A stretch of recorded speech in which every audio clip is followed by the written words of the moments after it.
नमस्कार मंडळी, स्वागत आहे तुमचं पुन्हा एका नवीन व्हिडिओमध्ये।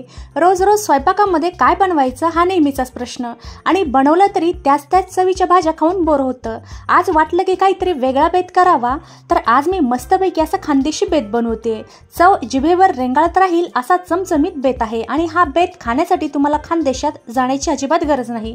तुम्ही घरीच अगदी सोप्या पद्धतीने हा बेत करू शकता। आता कालच ही वांगी मी बाजारातून आणलेली होती, आणि नेहमीच आपण काय करतो, वांग्याच्या वेगवेगळ्या पद्धतीने भाज्या करतो आणि त्या भाज्या देखील खाऊन कंटाळा आलेला असतो। तर चला म्हटलं याच वांग्यापासून आपण वेगळ्या चवीचं ट्राय करून पाहूया, आणि वेगळं काहीतरी ट्राय करायलाच हवं। तर सर्वात अगोदर इथे मी 2 हिरव्या कलरची मोठी वांगी स्वच्छ धुवून आणि पुसून घेतलेली आहे, आणि तुम्ही पाहिलंच आहे या वांग्यांना मी उभा कट मारलेला आहे, पण शक्यतो या वांग्यांना एकच उभा असा कट मारायचा आहे।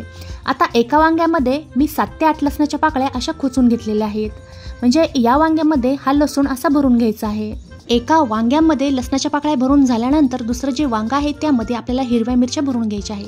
आता इथे मी 5 ते 6 हिरव्या मिरच्या घेतलेल्या आहेत, त्या देखील अशा पद्धतीने वांग्यामध्ये भरून घ्यायच्या। आणि वांग्यामध्ये लसूण आणि हिरवी मिरची भरून झाल्यानंतर वांग्याला वरच्या साईडने तेल लावून घ्यायचं आहे, आणि तेल लावून झाल्यानंतर गॅसवर हे वांग छान असं भाजून घ्यायचं आहे। आता वांग्याची साईड नेहमी बदलत हे वांग मस्त अशा काळ्या रंगावर भाजून घ्यायचं।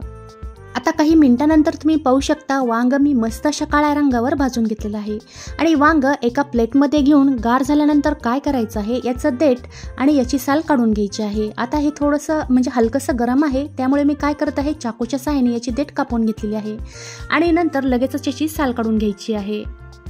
आता हा वांग्याचा गर एका प्लेटमध्ये किंवा पातेल्यात घेऊन एकजीव करायचा आहे।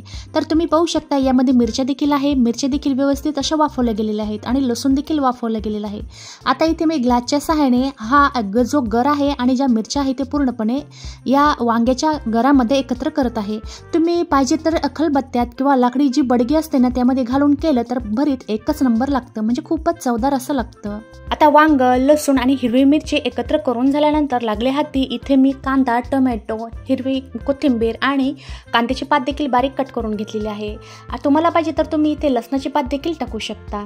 आता गॅसवर एका कढईमध्ये 2 ते 3 चमचे तेल कडकडीत असं गरम करून घेतलेलं आहे, आणि त्यामध्ये साधारण अर्धा चमचा मोहरी आणि अर्धा चमचा जिरे टाकलेले आहेत। जिरे मोहरी मस्त अशी तडकली की इथे एक मोठ्या आकाराचा कांदा मी बारीक कट करून घेतलेला आहे, तो देखील यामध्ये टाकलेला आहे, आणि सोबतच 7 ते 8 इथे मी शेंगदाणे टाकलेले आहेत। शेंगदाणे देखील मस्त अशी परतून घ्यायचे आहे, आणि इथे आपल्याला कांदा सोनेरी रंगावर परतून घ्यायचा नाही, 50% हा कांदा मस्त असा परतून घ्यायचा। आणि कांदा परतल्यानंतर इथे मी टोमॅटो टाकलेले आहेत, टोमॅटो देखील हलकेसे सॉफ्ट झाल्यानंतर इथे मी बारीक चिरलेली कांद्याची पात टाकलेली आहे। आता तुमच्याकडे जर लसणाची पात असेल तर ती देखील इथे तुम्ही टाकू शकता, आणि लसणाची पात नसेल तर तुम्ही इथे कांद्याची पात देखील टाकू शकता।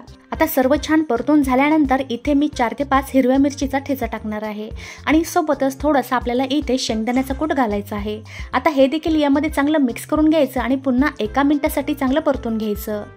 आता सर्व छान असं परतून झाल्यानंतर जो वांग्याचा आपण गर एकजीव करून घेतलेला होता तो वांग्याचा गर यामध्ये टाकून दिलेला आहे, आणि मंद आचेवर यामध्ये चांगला असा मिक्स करून घ्यायचा आणि मस्त असं परतून घ्यायचा।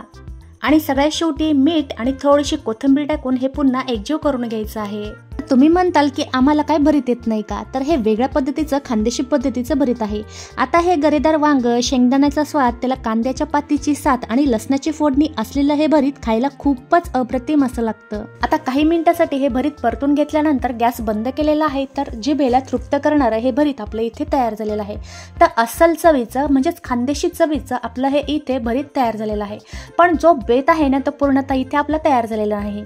तर इथे त्याला जोड आहे पुरीची, तर इथे मी 2 वाटी गव्हाचं पीठ घेतलेलं आहे। नंतर यामध्ये चवीपुरतं मीठ टाकून अर्धा चमचा जिरे पूड आणि अर्धा चमचा ओव्याची पावडर टाकलेली आहे। आता तुम्हाला पाहिजे तर तुम्ही इथे हळद देखील टाकू शकता, आणि हे कोरडं एकजीव करून घेतल्यानंतर यामध्ये 1 पळीभर तेल टाकून हे तेल पिठाला व्यवस्थित लावून घ्यायचं, आणि पुरीसारखं हे पीठ मळून घ्यायचं आहे। आता पुरीसाठीचं पीठ लावून झाल्यानंतर मस्त अशा गोल गरगरीत आणि मोठ्या आकाराच्या पुऱ्या इथे मी लाटून घेणार आहे। आता इकडे पुऱ्या लाटेपर्यंत गॅसवर एका कढईमध्ये तेल देखील कडकडीत असं गरम करून घेतलेलं होतं, त्यामध्ये पुऱ्या तळून घ्यायच्या आहेत। आता पहिली पुरी तेलामध्ये सोडताच तुम्ही पाहू शकता टम्म अशी फुगलेली आहे। आता ही पुरी मस्तपैकी गोल्डन ब्राऊन रंगावर अशी तळून घ्यायची आहे। तर पहा, पहिली पुरी आपली टम्म फुगलेली तयार आहे। तर भरीत आणि या पुरीचा बेत काही वेगळाच आहे। तर अशाच पद्धतीने बाकीच्या उर्वरित पुऱ्या मस्त अशा तळून घ्यायच्या। तर तयार आहे खानदेशी चवीचं मस्त असं गरमागरम हे भरीत। तर आजची ही रेसिपी तुम्हाला नक्कीच आवडली असेल मला आशा आहे। जर आजचा हा व्हिडिओ तुम्हाला आवडला असेल तर व्हिडिओला लाईक आणि जास्तीत जास्त शेअर करा आणि तुम्ही माझ्या चॅनलवर नवीन असाल तर सबस्क्राईब करायला विसरू नका आणि सोबतच बाजूला असलेलं बेल आयकॉन देखील प्रेस करा जेणेकरून माझ्या येणाऱ्या नवीन व्हिडिओचं नोटिफिकेशन तुम्हाला भेटेल। भेटूया पुन्हा एका छानशा व्हिडिओसोबत। व्हिडिओ पाहिल्याबद्दल धन्यवाद।